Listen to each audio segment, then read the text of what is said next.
get down to business. Thanks for coming out tonight. I wrote me a manual, a step-by-step booklet for you to get. Oh, I make money moves. You can't see me, my time is now.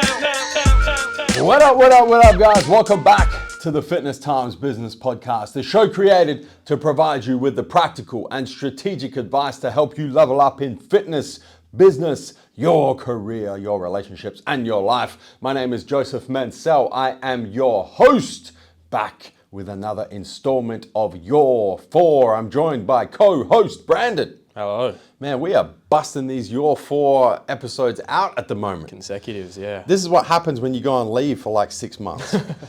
You were away for a month, but we've got this backlog of questions and they keep coming in. And so we're just like, man, we're just going to keep firing off Your 4 episodes because you guys seem to be enjoying them. And the feedback we're getting is really good and the questions are really good. So we're just going to keep rolling. Mm-hmm. We have 4 interesting questions, actually. Yeah. I had a quick squiz of these before we jumped in here into the studio to shoot this episode, and there's some fitness, there's some business, there's some life. It's quite a broad spread of questions. Mm-hmm. Brandon, before we get stuck into these 4 questions, it's time. You know what time of year it is, man. Yeah. It's Black Friday time. We got listen. We usually do Black Friday big. This year is the biggest we've ever done for a couple of different reasons. So there's 2 offers on that I want to tell the listeners and the viewers about. The first one is related to MJ's, Massive Joe's, formerly known as Massive Joe's, now known as MJ Fitness, in the process of a rebrand. We're getting there. Supplement related, and then the second one is TMJ Apparel. Let's start with the supplement one. 2 big offers here. Right, and on right now, I might say, like started today, up to 25% off participating supplement brands, and look, I'm not going to tell you what the brands are. I'm not going to tell you what the discount is, but I'm going to tell you there's over 10 supplement brands participating, and it's up to 25% off these 10 supplement brands, plus at a $200 plus spend. I can't even speak properly. I'm so damn excited. Spend over $200, you get a free MJ mystery bag loaded with mystery goodies to the minimum value of $100. It's literally like unpacking a Christmas present a month before Christmas. Just giving shit out for free. Well, yeah. And then on top of that, there's the free express shipping at $100, the free gift at $150, the extra free gift, all the usual bits and pieces. Mm-hmm. Plus the 25%, up to 25% off participating brands and the mystery bags. And the mystery bags are kind of cool because what we've done in the past has always been like, spend $100, get this, spend $200, get this, spend $300, get this. And we thought, you know what, we're going to add a little mystique into this Black Friday, and it's the mystery bag. You don't know what's in it, but you know it's going to be good shit because you trust us. At the $200 spend, and it's going to be at least $100 worth of freebies. Very, very cool. Available both in-store and online today until the 19th of November, midnight, which is Sunday night. So there's like 5 days to take advantage of the shit. That's the MJ side. On the TMJ Apparel side, keeping it super simple this year, but delicious as well. The deepest discount we've ever done on TMJ Apparel for Black Friday, 30% off. Site-wide, store-wide, no exceptions, but you've got to wait a couple days because this one doesn't start until November 17th, which is Friday. Runs until November 24th, so you've got a full week in-store and online, strictly while stocks last. MassiveJoes.com for the subs, TMJapparel.com for the apparel, your closest MJ retail store if you live in the ADL. Go fucking crazy. Fucking epic. Yeah, it really is, man. I didn't know we were doing 30% off at TMJ. This is news to you? Yeah. That one must have slipped through the cracks. Been hiding that one. Hey man, that's Leah's code. That's all Leah on that one. So I didn't know until she told me, and I was like, "Fuck yeah, yeah, let's go." It's good. All right, Brandon. 4 questions. So let's dive in, man. Question 1: do you generally use the same weight on exercises weekly, or do you increase weight often? Well, this is that fitness question right there. Look, what I do is I pursue progressive overload. And there's a number of different ways to progressively overload. Probably the two simplest ways are use the same weight and get more reps, or get the same reps and use more weight. And you can talk about like workout intensity and so on and so forth. And there's a lot of different ways of progressively overload, supersets, drop sets, all those sorts of things. But those are the two most basic ways to progressively overload. So I always anchor back into those two things. And the way that my workout is programmed at the moment, so my workout coach is Jay Tyler, at The Strength Coach on Instagram. Those of you who are interested, I tag him in a bunch of my shit. So if you follow me on Instagram, you probably already know. But the way that he programs all of my workouts is based on RPE, so rate of perceived effort or rate of perceived exertion. And he'll say, I want you to hit 15 reps at an 8 RPE, or I want you to hit 8 reps at a 9 RPE, or whatever the balance of reps and RPE is, and then he allows me to choose the weight. So the way that I progressively overload with that structure in place is for a given weight, if I hit the number of reps at the correct RPE. So let's say I'm doing incline dumbbell press and I got the 47.5s and I'm trying to hit 3 sets of 8 reps at 8 RPE, and I hit the 3 sets at 8 reps and it felt like 8 RPE, I'm gonna increase to 50 kilos next week, right? So I progressively overload by increasing the weight. If I only got 2 sets of 8 and the last set was 7 and it was like it was a struggle. It was probably more like a 10 RPE than an 8 RPE. The weight is sufficient, so I keep the weight the same, and next week I try and hit the reps. So that's how I do it. If for a given weight I hit the required reps at the correct RPE, the weight goes up. If I don't, then I'll continue to chase the reps and the weight stays the same. Mm-hmm. Yeah, I try and increase weight or reps as often as I can. I think progressive overload, doesn't matter what your goal is or your sport is really, it's the goal. But I train ultimately for performance, and I just expect the muscle to follow. But I think you just need to aim to progressively overload over a span of time, and you don't need to up it drastically.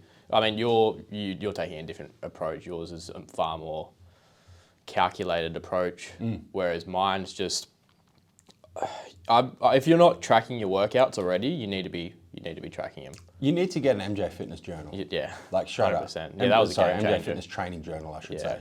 That's a little shameless plug. That's not even a shameless plug. But it's honestly, it's not a fucking shameless plug. Like Yeah. either do that or join the MJ Fitness app, because like if you don't track, how the fuck do you know if you're progressively overloading? And this is coming from someone, like I didn't track for years because I was like, I kind of know, Yeah. I can feel the weight and I can feel how hard I'm working. Man, like, it's just not true. Yeah. Like you don't know, because some days you feel strong, other days you feel weak. Yeah. Some nights you've had a good night's sleep and you feel great, and other nights you slept like shit and you feel like shit. You need objective data there, which means you need to be tracking. Yeah. So if you want to physically write shit down, go and get an MJ Fitness training journal. If you want to use an app, join the MJ Fitness app. Yeah. And track shit. Yeah. Like if nothing else, track shit. Yeah, before I was using the journal, I've always just used my notes in my phone. Yeah. I use the journal now because it helps me stay off my phone. So I've got something Added physically benefit, yeah. in the gym. But to keep it more simple, I pretty much just aim for more reps, 1 more rep each workout. An extra, like I said, you don't have to up it drastically. It can be up by 2.5 kilos, like 1.25 kilos each side, or just 1 extra rep each exercise, each set. And then that's why tracking is so important, because I know a lot of people go in there and they try and remember what they hit last time, or they just do to how they feel on It's the bullshit. day. Whereas, That's what like I you used to said, do. you'll feel different every workout. Some days I'll feel weak as fuck. Yeah. And that's a good point as well, the 1.25. Harley and I produced an Instagram reel that's doing really well at the moment. It's been shared a bunch of times. And we literally talk about that in the reel. Like I hold up a 1.25 kilo plate and I say, this is progressive overload. So it doesn't have to be, I mentioned before, 47.5 kilo dumbbells up to 50. So across both dumbbells, it's a 5 kilo increase week on week. It doesn't have to be that. It can literally be 1.25. Like it's progressive overload is just about doing a little bit more every workout. Yeah. And to make sure you're not, sacrificing things like form and stuff as well. Of course. Yeah, just to get that extra weight each time. Like you said, just an extra rep or an extra 2 kilos. It's fine. That's it. Next question. Actually, I have a bit of a follow-up because I actually am pretty interested. How often does your training split change? Every 6 to 8 weeks. Yeah. Is it usually just like different days and different body parts, or do you change a lot of the exercises themselves? A lot of the exercises get changed. Yeah. So Jay will change.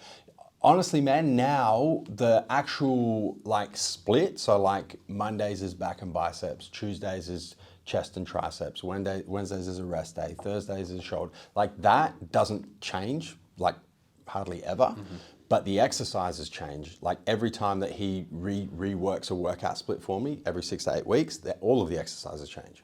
Do you find it a bit hard tracking like progressive overload there, or do you? No, I love it. Different I exercises. love it. I love it. So I'm in at the moment. I'm in week 1 of a new training block, and this training block is a 6-week training block, and I love it because last week was the end of an 8-week training block, and I was fucking working, Maxing out. Like I was, because I'm like I find the weights and I'm progressively overloading week on week for 8 weeks. So by the time I get to that 8 weeks, like every exercise is fucking hard. Yeah. And then I love when it changes because now like this week, I'm like, okay, new exercise, all right, I haven't done this exercise for a few months, or this exercise I haven't done for years.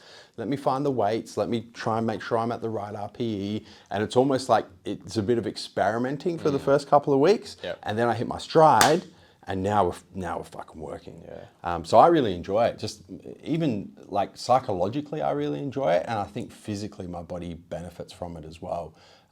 Just different stimulus. I think that's important what you said as well. It's getting harder.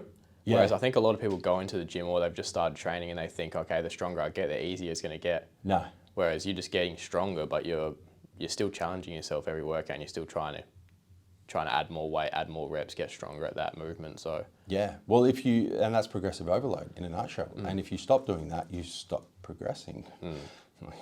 You plateau. Yeah. So, you should always be working fucking hard in the gym. Yeah. If you're trying to progress. Yeah. If you're just doing it for mental health or it's your third space and it makes you happy and whatever, then, take what we said and throw it out the window and Yeah. you go do you. Yeah. But if you're trying to get stronger or build more muscle or increase your fitness capacity or your workout capacity or any of those things, you have to be challenging your body, which means you have to be progressively overloading.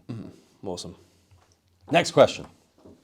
This was a long fucking question. This is a long question, man. Somebody spent some serious time writing this question. Whoever wrote this question, first and foremost, thank you for taking the time to write this question. Yeah. Adds context. A lot of it helps us sort of break it down. Helps us give proper advice. Yeah. All right. Let's hear it. Question 2. I work in healthcare, and recently I've had 2 opportunities to switch to a position where I ultimately see myself for the long term of my career.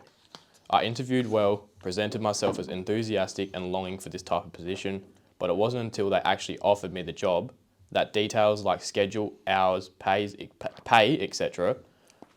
were revealed, and I had to decline both times. The first time because it was going to be a $10 pay cut, and the second time because it would be working the complete opposite schedules of my wife.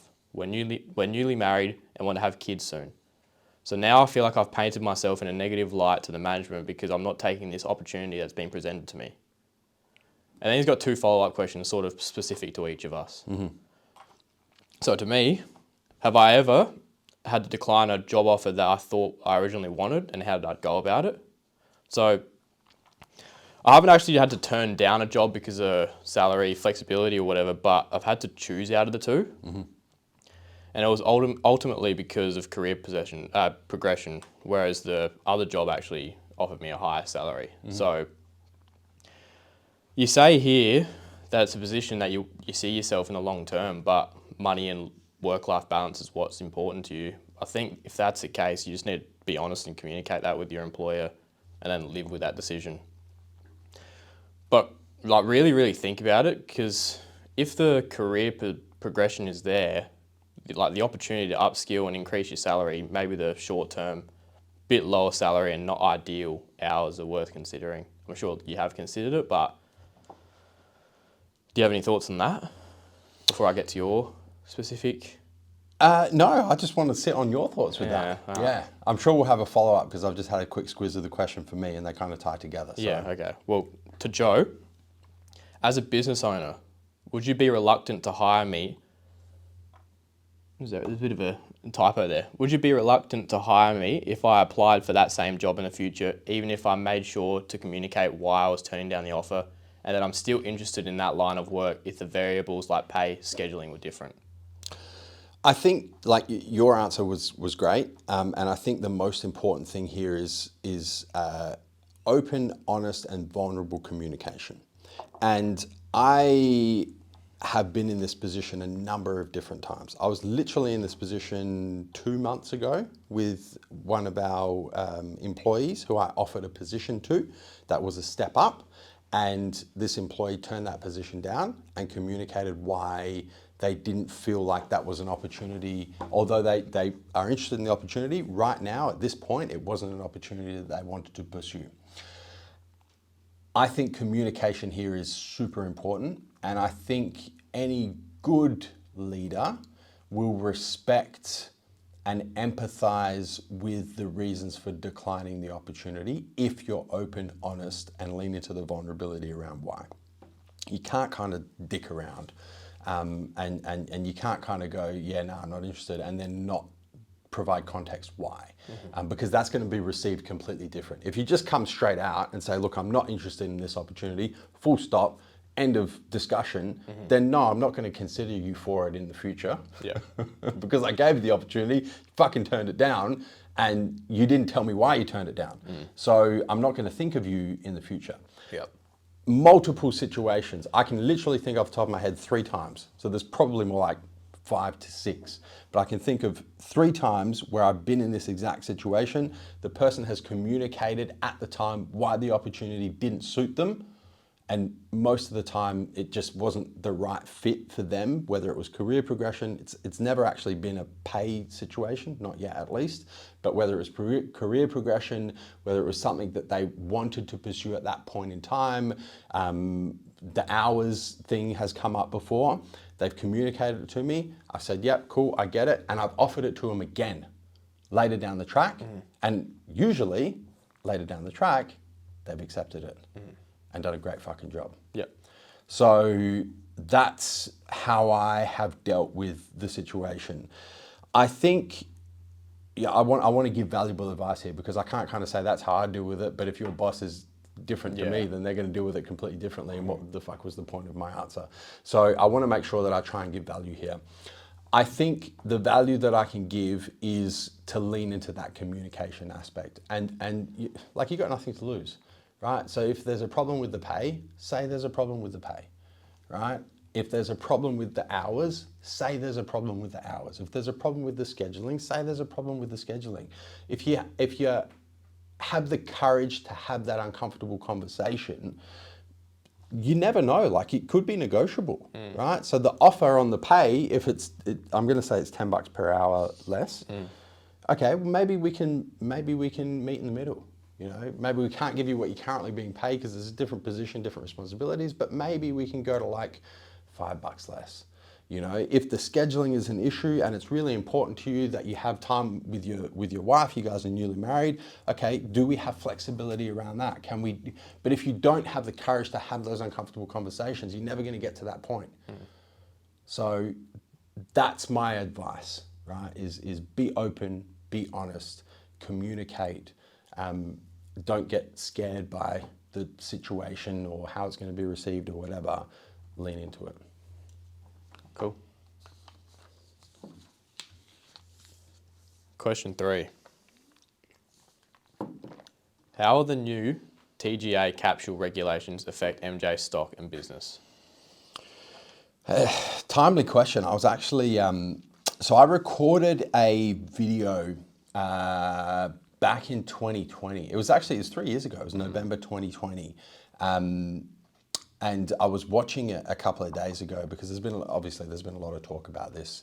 These, for the listeners and the viewers that are not aware, so these capsule regulations, just a bit of background context. So 4 or 5 years ago, the TGA decided that they wanted to change the way that sports supplements were regulated from a therapeutic goods perspective. And so they started doing this investigation. There was a round table with industry. There was a whole bunch of communication from the TGA to the industry about what do we do here? This is what we want to do. What do you guys think? How does this work in with industry? How do we make this work? And I was at a number of these roundtable discussions that they invited a bunch of, for lack of a better term, influential people in the industry, I guess, to give our 2 cents on. And so they rolled out the first of these 3 years ago. So November 2020, they rolled out the first amendments to the way that sports supplements were regulated.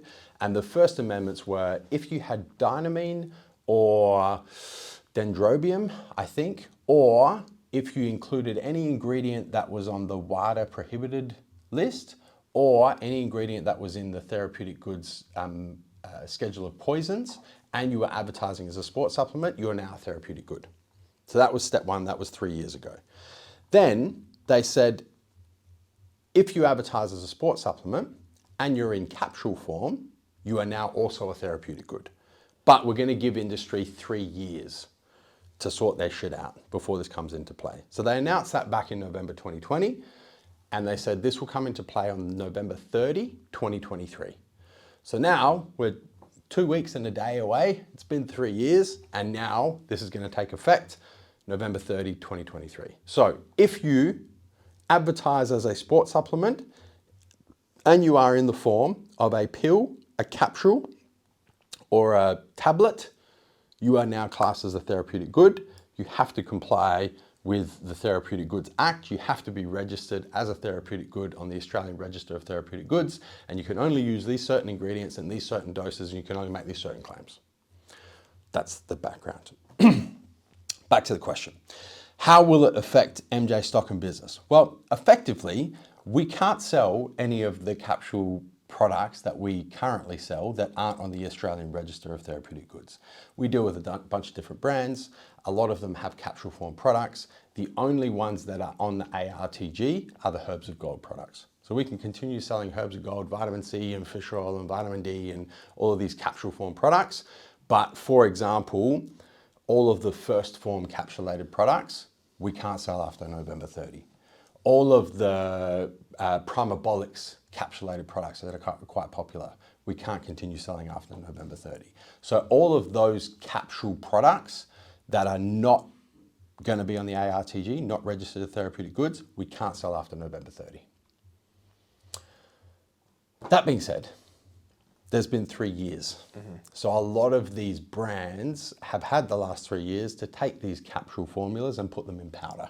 And if now they're powder, well, they don't get caught by this legislation. So you will see, you've already seen, but you will continue to see over the next few months, a lot of these popular capsule products be brought out of capsules and brought into powders. And therefore, there might be some name changes and some ingredient changes, but effectively, for the most part, the product's going to be the same. It's just going to be powder form, not capsule form. Yeah, okay. Yeah. Is there anything that these companies can really do now? I mean, it's obviously very late.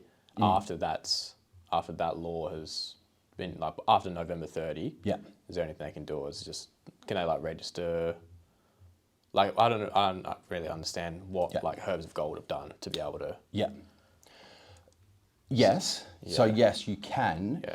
The issue is, and those of you who are interested in learning more about this, I encourage you to go and watch the video that I did 3 years ago. If you just Google TGA Massive Joes, it'll literally be the first video that comes up on Google or YouTube. And it's a 20-minute video, and I talk about exactly how this plays out and all of the issues with it. Because make no mistake about it, it's fucking dumb. Like, straight up. Yeah. Listen, man, like, I sat in these fucking roundtables with the TGA, and they really didn't listen to much of what we had to say.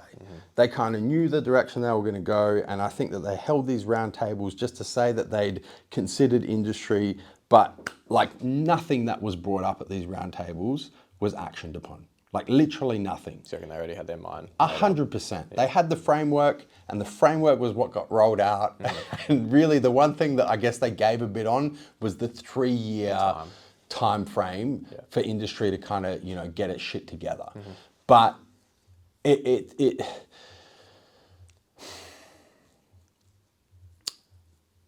I can empathize with the Therapeutic Goods Administration because sports supplements, when the Therapeutic Goods Act was set up and when food standards was set up, almost 30 years ago now, sports supplements for the most part didn't exist, right? So you were either a food or you were a pharmaceutical good, or what we call in Australia a therapeutic good. There was nothing in between, right? So I get it. You had food standards regulating foods, you had the TGA regulating pharma and therapeutics, and you didn't have to worry about anything else. And over the last 30 years, this grey area in the middle of sports supplements has come about, and they're kind of foods, but they're kind of therapeutics. And well, does food standards regulate? Or does the TGA regulate? And then you've got the complicating issue where food standards is state-based and state-enforced, so there's no congruency across the states. TGA is federal, so it doesn't matter what state you live in, it's a federal law, it's congruent. So it's like, it's hard. I get it, like it's really hard, and I don't envy the decision makers, but I feel like there was an opportunity to do it better, and rather than trying to do it better, they tried to take the current structure and fit a square peg in a round hole. And here we are, where now we can't sell a capsule form liver detox product because it has one ingredient that doesn't sit on the Australian Register of Therapeutic Goods, so it can't be used in this product. So now we get very basic formulas with very basic ingredients that typically are underdosed, because you have to do that to get them registered, to get them sitting on the ARTG, because the ARTG was never set up to regulate sports supplements, it was set up to regulate pharmaceuticals. And I think ultimately the net effect here is that consumers are going to miss out on some very good products that really pose very minimal health risk, but they're going to get caught up in this legislation. The consumers are going to miss out, and then business is going to be affected as well, because it's not going to have a big effect on us because we've had the 3-year lead time. But man, you go back 3 years ago, we sold a lot of capsules. We used to sell a lot of capsules, and now, well, fuck. Yeah.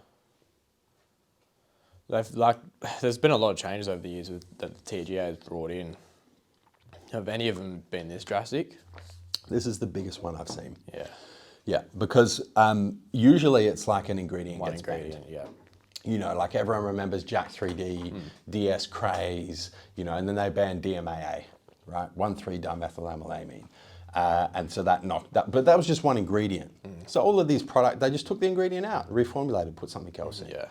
Right, so it's all, I've only ever seen it like one ingredient. This is the biggest, widest sweeping change, because now it's not just one ingredient, it's anything on the wider list, plus whatever the TGA decides is what they call a quote unquote prescribed ingredient that they can make their mind up at any time. Plus it's anything that's in capsule form or tablet or pill. Yeah. So like it's huge. Like the spread is huge. So it's the biggest sweeping change that I've seen. Yeah, okay. Yeah. All right, that's it. Next question. Question 4. Last question. If you could go back to your 20s, what would you tell yourself about life and business? It's one of those deep questions. Yeah. And you have to refine it as well, because there's so many ton, things, yeah. man. If I go back to my 20s, shit. How old are you? 28 now. All right. So if you could go back to your early 24. 20s. If you go back to your early 20s, let's say like 5-6 years ago. Yeah. What would you tell yourself? Because you're going back like 5 years. I'm going back like 15 years. I mean, the main one that pops up for me is, you don't have to have everything figured out in your 20s. Yeah. It's a time, it really is a time for making mistakes, learning lessons, trying new shit. And I know social media and comparison has played a huge part in that. Yeah. But realizing, this is probably an answer that most people would expect, but most people would say as well. But really, just realizing everyone's their own main character, and you're just a side character in their life. And the amount of time that people spend thinking about you is close to never. And I think what holds a lot of people back and has held me back is other people's opinions and how you're viewed to other people. And I don't think people are that afraid of failure itself. I think they're afraid of people's opinions of them when they fail, if that makes sense. So pretty much reminding myself every day of my mortality has been something that's helped me. And people that don't often think about death probably think it's like fucked up to constantly remind yourself about death. But I think it's a way to help you be conscious and really bring you into the present. But yeah, the amount of times the people have like held me back by the perceived thoughts of me, but it's not actually what they're thinking, or they're hardly ever thinking about me. I think that's huge, and I think I'm finally getting out of it now. And you hear me talking about it now, and you read about this shit, and you hear motivational speeches, but it's all well and good, but it's easier said than done to get through those thought processes. But you need to do the work. Like a lot of these, like when you feel like this, and it really just goes back to your upbringing. It goes back to your childhood and things like that. And really doing the work to get through that is something that I don't know. Yeah, I don't really know how to articulate it properly. But I mean, you gave me a book recently. It's something I'm reading at the moment, how to do the work. And I think learning more about like trauma bonds and your inner child, and just everyone had traumas growing up, whether you think you had a perfect childhood, perfect upbringing or not, that affects the way you think and affects the way you are at this age. But yeah, really just knowing that people don't think about you, and like in 100 years, we're all going to be fucking dead, man. Like the people whose opinions you cared about, I mean, the people you love and stuff, we're all not going to be here. So like, why do you stress so much about what people think about you? That's probably the main one that I've like constantly come back to, that I've like worked through. I've gotten to the point where I don't really care, but obviously it's not eliminated fully, but it's something that I usually try and really keep conscious of and work on. Fear of other people's opinions. Yeah. It's big, man. Yeah, it is. And I think a lot of people struggle with it. I think it's prevalent today more than ever. Yeah. With everyone having an opinion now. Well, and everyone listening to other people's opinions, right? That like, you go back to, you go back to when I was in my early 20s, and like there literally was no social media. Like I remember stumbling across Facebook in the fucking engineering computing suite one night. And that was like the start of social media. But, back then, like you didn't think about what that person on Instagram thought about the post that you did, because there was no person on Instagram. You know what I mean? Like it was just your circle. But now you're thinking about, what does this person on the other side of the fucking world think that left this nasty comment on my video, or, all that sort of shit. So, it's definitely, much more prevalent than it was when I was in my early 20s. So I got a bunch here for both life and business, and I've distilled them down to 3 each. And I think these are, at this stage in my life, these are the 3 most important things that I would tell myself if I could go back like 15 years to my early 20s. So life, the top 3 things are, the first one is to make sure that I'm primarily identifying as a learner rather than an achiever. And we've spoken about this in a couple of different episodes of this podcast, but always kind of coming back to making sure that in order of priority, learning is more important to me than achieving. Because achievement's great, fantastic, but you're going to bump your head up against glass ceilings time and time again. And you're going to be in situations where you're doing the best you can possibly do, and you're just not getting the outcomes that you want to get. You're not achieving what you want to achieve. And identifying first and foremost as a learner and prioritizing learning over achieving is the unlock to whatever the universe throws in your direction. So that would be my first thing. If I could go back to 22, 23-year-old me, I would say achieving's great, set goals, work towards them, work as hard as you can and put some wins on the board, but always make sure that first and foremost, you're learning. And that's what you're identifying with. The second is don't numb negative emotions and don't avoid discomfort. I think when we're young, it's very easy to steer away from emotions that we don't want to experience and feel, and situations that we just want to avoid because they're uncomfortable and they're not very nice.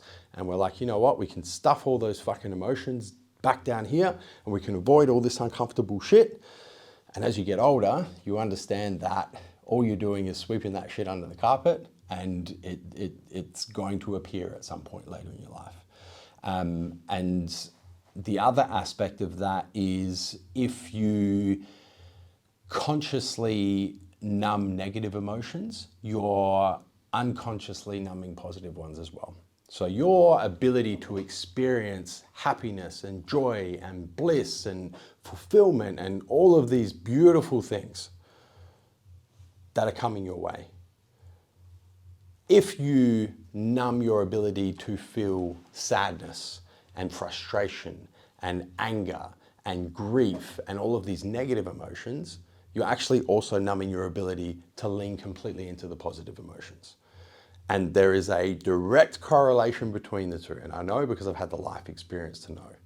So I would say, hey, young Joe, that grief that you're trying to stuff down into the fucking basement, and that anger that you're avoiding, and that sadness that you're numbing with alcohol and whatever the fuck you're numbing it with, just understand that you may not realize this, but you're actually negatively affecting your ability to experience some of the highest highs that are coming that you haven't experienced just yet.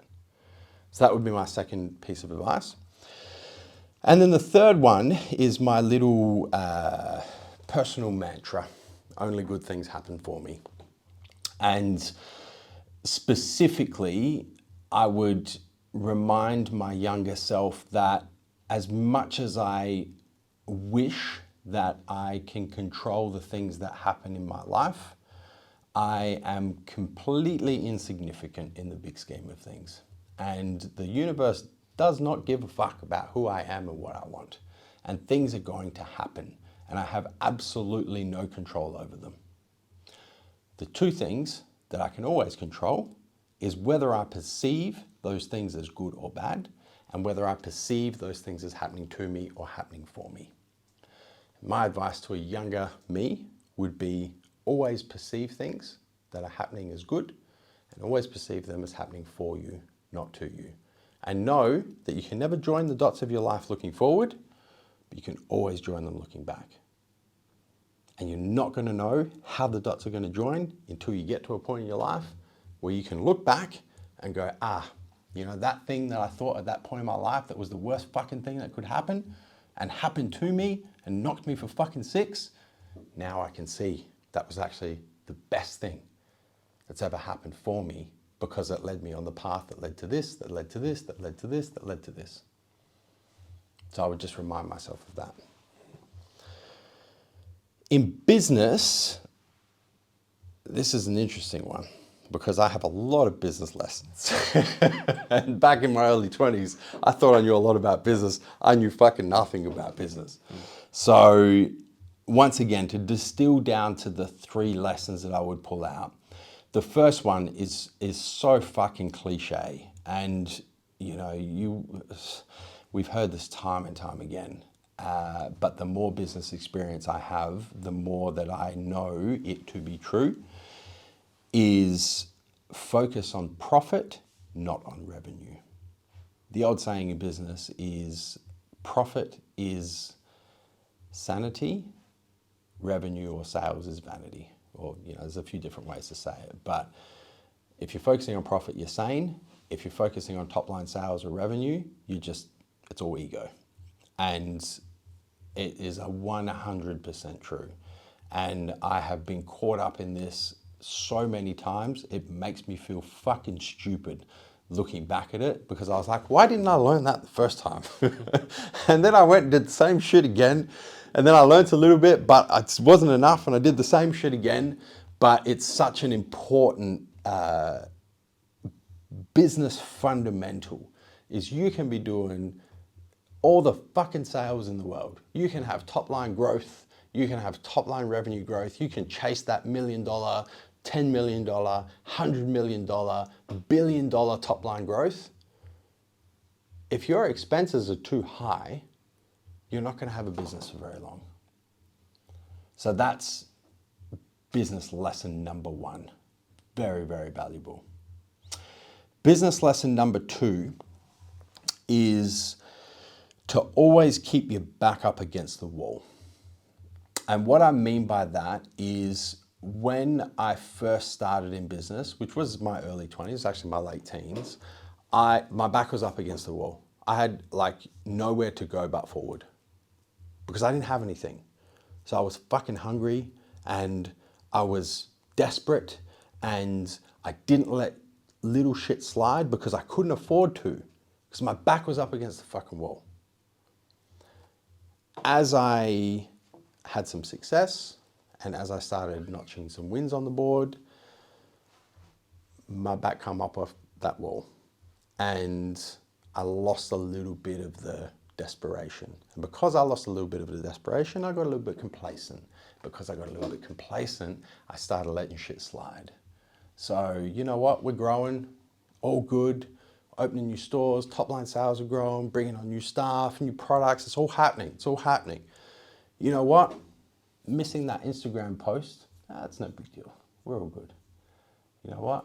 That customer that didn't have a particularly good experience in one of our stores or on our website, it's all right. There's more customers out there. Don't worry about it. That sort of shit, it's the beginning of the end. So my second lesson to my younger self in business is keep your back up against the wall and hold the fucking line. Don't negotiate. And then the third lesson, and this one is probably one that has come later in my career, and probably one that's come over the last, I would say 2 to 3 years, is make sure that you take the time to identify where the true value is in your business.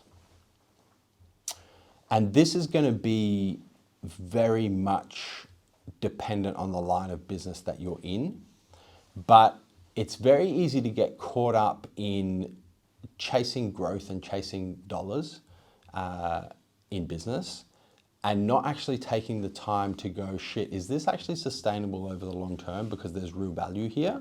Or is this just a small moment in time that's going to get chewed up? And I'll talk about it in the context of a product-based business, right? So in a product-based business, there's a few different links along the chain. There's the brand, right, that produces the products. And then that brand will usually sell their products to a distributor. And then that distributor will sell their products to a retailer. And then that retailer will sell their products to the end consumer. And at each of these steps along the way, there's value in those links in the chain. So the retailer has value with the end consumer, but the retailer is selling a brand that the distributor sold to them, and the distributor is selling a brand that the brand sold to the distributor. And so really at any time, if the distributor decides to cut the retailer out and go into consumer, well, they've chewed up that value. If the brand decides to cut the distributor and the retailer out and go direct to consumer, they've cut both of those links out along the chain, right? And you can, at every step along that chain, you can consider what those relationships look like and where the true value is. And in that scenario, the ultimate value is between the brand and the end consumer. That's it. That's That's the ultimate value proposition. If you're a distributor, you can be cut out by the brand and you can be cut out by the retailer. If you're the retailer, you can be cut out by the distributor, you can be cut out by the brand, right? So at each step along the typical distribution chain, there's value and then there's loss of value. And that's just to give one example. The same thing applies to different service-based businesses. The same thing applies to different tech-based businesses. It's business specific. But have the cognizance to really sit with and really think about over the long term, where is the value in my business, and make sure that I may not be there right now, but I'm heading towards that ultimate value proposition. That would be my third lesson. Awesome. That's it. But I could literally do a whole episode Yeah. of this Yeah, do one, podcast, business and it would 101. go for fucking 3 hours, and I could probably list 10 life lessons and 10 business lessons that are, you know, almost equally as valuable. But I think those are the 3 most valuable life lessons at this point in my life that I would go back to a younger me in my early 20s and say, focus on these 3 things, and in business, focus on these 3 things. Episode 100 is coming up. Could be It might be be. the one. Are we close? not far, yeah. And This is- I reckon that's it's episode 97. fucking hell. It's our business, I think. And that's plus all the episodes of the Massive Joe show we did before. Yeah, that's not included, I don't reckon. Or is it? I don't know. No, it's not. Yeah. No, because we started Fitness Times Business new, fresh at episode number 1. Yeah, okay. Fucking hell, we've done a I lot think of it's podcasts. 97, this one. I want to know, listeners and viewers, how many of you guys have listened to every episode? Because that's quite an investment. I'd be interested to know. Because I know we have some long-time listeners. Yeah. Right back to like the first episode of the Massive Joe show back in, what was that, 2018? I was 18, yeah. Yeah. I think I went back to 5 that years a or so while ago, now. yeah.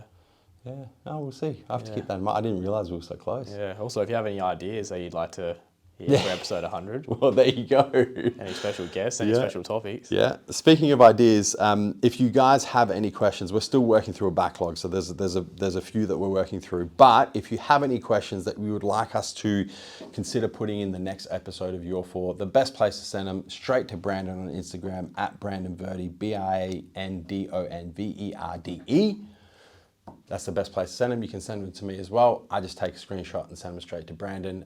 Brandon compiles them and produces the nice spread of questions that we have to keep you guys interested and involved in listening to this show.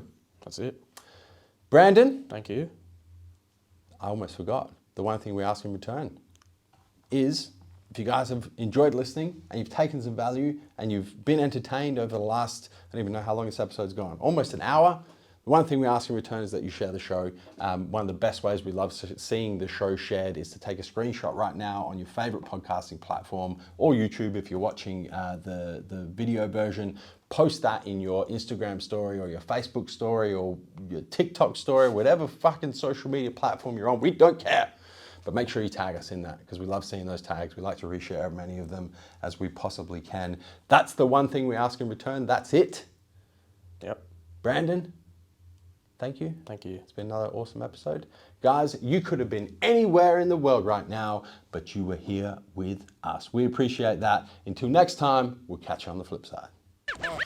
Thank you guys so much for tuning in to this episode. We hope you enjoyed listening. A couple of things to round out. Firstly, if you've yet to subscribe to the Fitness Times Business podcast on your favorite podcasting platform, make sure you do that right now so you don't miss any future episodes. Secondly, if you guys took some value from this episode, the one thing we ask in return is that you share the show. And finally, if you've yet to leave us a 5-star rating, make sure you do that before the next episode.